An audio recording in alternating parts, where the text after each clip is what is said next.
एक बात मैं आपको बताना चाहता हूं, जिस चीज के ऊपर आप विश्वास नहीं करते आपकी लाइफ में वो कभी पूरी नहीं होती।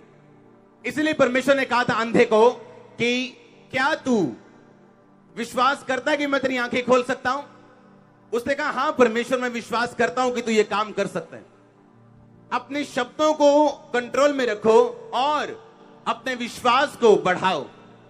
एक परमेश्वर का दास बाइक पे जा रहा है और अपने बेटे को बोल रहा है कि अगर मैं मर गया तो मेरी सेवकाई संभाल लेना, और उसी रात को उसको अटैक होता है और वो मर जाता है।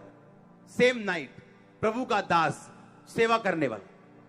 अगर आप बिलीव करते हैं आप जल्दी मर सकते हैं, आप जल्दी मर सकते हैं।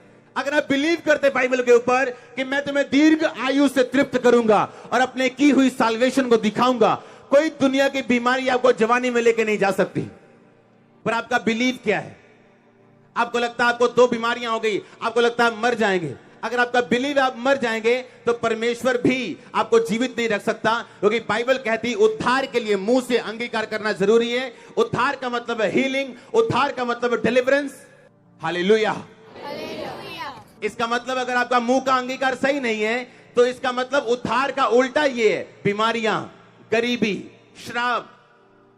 परमेश्वर ने एक स्ट्रक्चर बना दिया, एक मॉल बना दिया, उसके अंदर आपने घुसना है। अगर चंगाई चाहिए तो उसी दुकान पे जाना है, उसी वर्ड पे जाना है, उसी वचन पे जाना है जो चंगाई के रिलेटेड है कि उसके कोड़े खाने से मैं चंगा हो चुका हूं।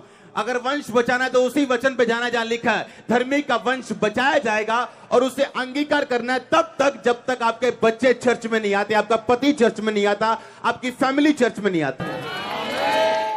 कहता तेरे लिए ये सरप्राइज है। परमेश्वर कहता कि मैं तेरी लाइफ का हर हिस्सा रिपेयर कर दूंगा, हर हिस्से को सी दूंगा। कोई चीज ऐसी नहीं होगी जो कटी और फटी होगी तेरी लाइफ में। आज तू आशीषित है, कल तू बीमार है, गरीब है, ऐसा कभी नहीं होगा।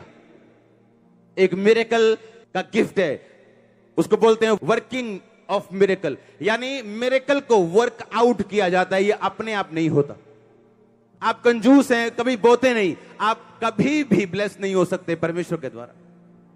पिछले संडे मेरे को कोई बता रहा था गुरदासपुर के बारे में, कह रहे थे एक बहुत बड़ा व्यक्ति था। जब अंदर के हॉल भर गए 6 और बाहर के टेंट भी भर गए, अब लोग धूप में खड़े, वो बड़ा व्यक्ति था, चर्च में मेंबर वहां पे, और वो आया और कहता जी मैं फलाना फलाना हूं जी। कहते आओ जी बैठो अंदर। जो अंदर के आते अंदर गर्मी दे वजन नजारे उपजिया बाहर ਤੇ ਉਹ ਗਲੀ ਸੀ ਨਾਲ ਇੱਕ, ਤੇ ਨਾਲ ਉਹਦੇ ਨੇ ਇੱਕ ਨਾਲੀ ਜੀ ਸੀਗੀ, ਉਹ ਉੱਥੇ ਹੀ ਬਹਿ ਗਿਆ। ਉਹ ਇੱਕ ਬੰਦੇ ਨੇ ਉਹਨੂੰ ਦੇਖਿਆ, ਕਹਿੰਦਾ ਆ ਇੱਥੇ ਬੈਠਾ ਨਾਲੀ ਦੇ ਕੋਲ, ਕਹਿੰਦਾ ਇਹਨਾਂ ਨੂੰ ਪਾਸਟਰ ਹਾਕਾਂ ਮਾਰਦੇ ਨੇ, ਆਵਾਜ਼ਾਂ ਮਾਰਦੇ ਨੇ, ਆਓ ਜਾਓ ਚਰਚ। ਕਹਿੰਦਾ ਇੱਥੇ ਗਲੀਆਂ 'ਚ ਬੈਠੇ ਨੇ। आप कितने समझ रहे हैं? सुनो, उस चर्च को मैनेज किया जाएगा, अभी और बड़ा किया जाएगा, अच्छा स्थान दिया जाएगा, लेकिन मैं आपको जो बताना चाहता हूं वो सुनो। जब ग्रेस आपकी लाइफ में काम करती, आप जोर नहीं लगाते, अपने आप चीजें हैपन होती। आप थक चुके हो मांग मांग के, आपने बोया नहीं, आपने काटा नहीं। आप थक चुके हो कि मेरा केस हल हो, लेकिन क्या उस केस के लिए जितनी प्रार्थना की जरूरत है आपने की है या नहीं की? क्या आपका दिल आपकी अगुवाई करता है कि जितनी प्रेयर मुझे चाहिए मेरे केस के लिए मैंने की है या नहीं की? ये क्वायर जानते हैं, इनमें से कई लोग जानते हैं, जब प्रार्थना करने का टाइम आता था तो ये लोग भागते थे। इनको मालूम था कि आगे प्रेयर करने के लिए अब 8 घंटे प्रेयर होगी, कॉन्टिन्यूस, विदाउट चाय लिए 8 घंटे बैठे। कभी हारमोनियम, कभी फोन पे परमेश्वर का सॉन्ग चल रहा है, कभी हारमोनियम में चल रहा है, कभी फोन पे चल रहा है, कभी गैर भाषा, कभी प्रेयर, कभी वर्शिप। 8 घंटे 6 घंटे मैंने प्रेयर की अपने केस के लिए। बाइबल कहती जब डैनियल प्रार्थना करने के लिए गया तो 21 दिन उसने कहा मैं अलग तरह के रोजे रखूंगा, मैं स्वादिष्ट चीजें नहीं खाऊंगा, मैं कड़वा साग पात खाऊंगा। ये उसका अपना मैटर था प्रभु से। और 21 दिन रोजे रखे और प्रार्थना की, और बाइबल कहती पहले दिन उत्तर आ गया परमेश्वर का आसमान से, लेकिन डैनियल तक पहुंचा 21 दिन में। एक दिन में बड़ा निराश बैठा, 2005 में या 4 की बात है ये, सोफे पे, और ऐसे हम सोफे पे बैठ के प्रार्थना कर रहे थे। और एक दिन एक भविष्यवाणी हुई मेरे लिए, और आत्मा उतरा प्रभु का, और एक सिस्टर ने बोला कि परमेश्वर कहते हैं कि मेरे बेटे अंकुर मैं तुम्हें चंगा करता हूं। सुनो, और मैं खुश हो गया। मैं कहा ले भी आज तक काम हो गया अपना। और जब मैं घर गया और जब रिपोर्ट डॉक्टर को चेक कराया तो ये भी ज्यादा है, इतना भी फर्क नहीं था। सुनो, इतना भी फर्क नहीं था। अब मैं बोलूं कि क्या परमेश्वर सच्चा है? क्या प्रोफेसी सच्ची? अगर प्रोफेसी हुई तो पूरी क्यों नहीं हुई? और जब भी मैंने किसी से मिलना, उन्होंने कहा कि खुदा कहता तू हील है। मैंने कहा ये कहने कहाने का काम बंद कब होगा? ये प्रैक्टिकल खुदा कब करेगा?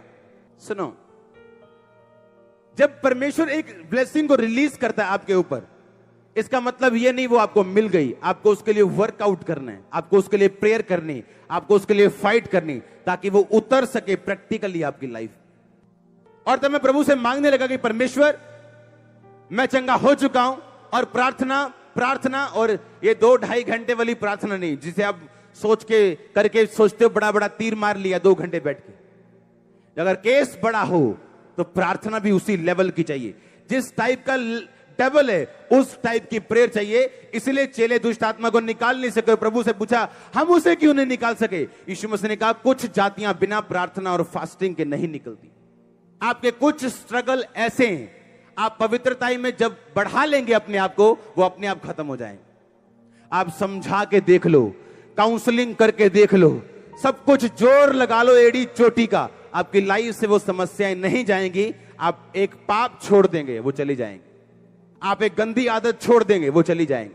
और प्रभु आपको सिखाएगा जैसे जैसे तू पवित्रताई में बढ़ता जाएगा वैसे वैसे तेरी लाइफ में इजीनेस और सफलता और सब कुछ आता जाएगा। आप देखो गुरदासपुर में लोग हैरान थे, कहते ये बड़े बड़े लोग हैं कैसे बैठे हैं? मैंने कहा जहां परमेश्वर है वहां ऐसा होता है कि नहीं होता है? वहां लोग परवाह नहीं करते। जक्कई बाइबल में लिखा बड़ा ऊंचा इंसान था, सरदार था चुंगी लेने वालों। चुंगी लेने वालों का हेड का मतलब है कि एक लेवल था, मेयर जैसा, जैसे शहर में मेयर होता है वैसा लेवल था उसका। और लिखा पेड़ पे चढ़ के परमेश्वर को देखने गया, क्योंकि गिट्ठा था, नाटा था, प्रभु को देख नहीं पा रहा था भीड़ में। पेड़ पे चढ़ गया बिना अपनी इज्जत की परवाह किए, और वही परमेश्वर ने उसे छुआ। जहां परमेश्वर की आत्मा असली रूप में मौजूद होगी उस चर्च में जाना मुश्किल होगा। आपको सुबह सुबह के बार आना पड़ेगा, आपको टाइम देना पड़ेगा, एफर्ट देना। आप बोलोगे मैं इतना एफर्ट करता हूं चर्च आने के लिए, क्योंकि जो अब आप पा रहे हो वो भी ब्लेसिंग है आपके लिए। हालेलुया।